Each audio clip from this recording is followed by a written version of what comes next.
ಮನೆಯಲ್ಲಿ ಫ್ರೆಶ್ ಆಗಿ ತುಪ್ಪ ಹೇಗೆ ಮಾಡೋದು ಅಂತ ಈ ವಿಡಿಯೋದಲ್ಲಿ ನಾನು ತೋರಿಸ್ತಾ ಇದ್ದೀನಿ. ನಾನಿಲ್ಲಿ 1 ವಾರದಿಂದ ಸ್ಟಾಕ್ ಮಾಡಿ ಇಟ್ಕೊಂಡಿರೋವಂಥ ಕೆನೆನ ಗ್ರೈಂಡ್ ಮಾಡ್ಕೊತಾ ಇದ್ದೀನಿ. ಸೊ ಇದು ಮೊಸರು ಮಾಡಿ ಮೊಸರಿಂದ ತೆಗೆದಿಟ್ಕೊಂಡಿರೋವಂಥ ಕೆನೆ. ನಾನಿಲ್ಲಿ ಆಲ್ಮೋಸ್ಟ್ 2 kg ಮೇಲೆ 2.5 kg ಮೇಲೆ ಬೆಣ್ಣೆ ಇದೆ. ಅಷ್ಟನ್ನು ಸಹ ನಾನು 2 ಮಂತ್ ಸ್ಟಾಕ್ ಮಾಡಿರೋದು. ಅದು ಬಂದು ನಂದಿನಿ ಹಾಲಿನ ಪ್ಯಾಕೆಟಿಂದನೇ ಇಷ್ಟು ಬೆಣ್ಣೆ ನಾನು ಮಾಡ್ಕೊಂಡಿರೋವಂಥದ್ದು ಮನೆಯಲ್ಲಿನೇ. ಸೊ ಇಲ್ಲಿ ಕಾಯಕ್ಕೆ ಇಟ್ಕೊಂಡು ಅದಕ್ಕೆ ಸ್ವಲ್ಪ ಅರಿಶಿನ ಪುಡಿ, ಉಪ್ಪು, ಹಾಗೆ ಏಲಕ್ಕಿ ಪುಡಿ, ಕರಿಬೇವಿನ ಸೊಪ್ಪನ್ನು ಹಾಕಿ ಅದು ಕರಗಕ್ಕೆ ಬಿಡ್ತಾಯಿದ್ದೀನಿ ಬೆಣ್ಣೆನ.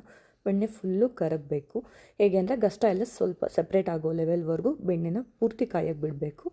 ಆ ಟೈಮ್ನಲ್ಲಿ ತುಪ್ಪದ ಪೌಡರ್ನ ಒಂದು ಅರ್ಧ ಸ್ಪೂನಷ್ಟು ನಾವಿಲ್ಲಿ ಹಾಕೋಬೇಕಾಗುತ್ತೆ. ತುಪ್ಪದ ಪೌಡರ್ ಹೇಗೆ ಮಾಡೋದು ಅಂತ ನಾನು ನೆಕ್ಸ್ಟ್ ವೀಡಿಯೋನಲ್ಲಿ ತೋರಿಸ್ತೀನಿ. ಯೂಶ್ವಲಿ ಒಬ್ಬೊಬ್ಬರು ಒಂದೊಂದು ರೀತಿ ತುಪ್ಪನ ಕಾಯಿಸ್ತಾರೆ. ಕೆಲವೊಬ್ಬರು ಮೆಣಸು ಅಥವಾ ವೀಳ್ಯದೆಲೆ ಎಲ್ಲ ಹಾಕ್ಕೊತಾರೆ. ನಾನು ಇಲ್ಲ ಥರದ್ದೇನೂ ಹಾಕ್ಕೊಂಡಿಲ್ಲ.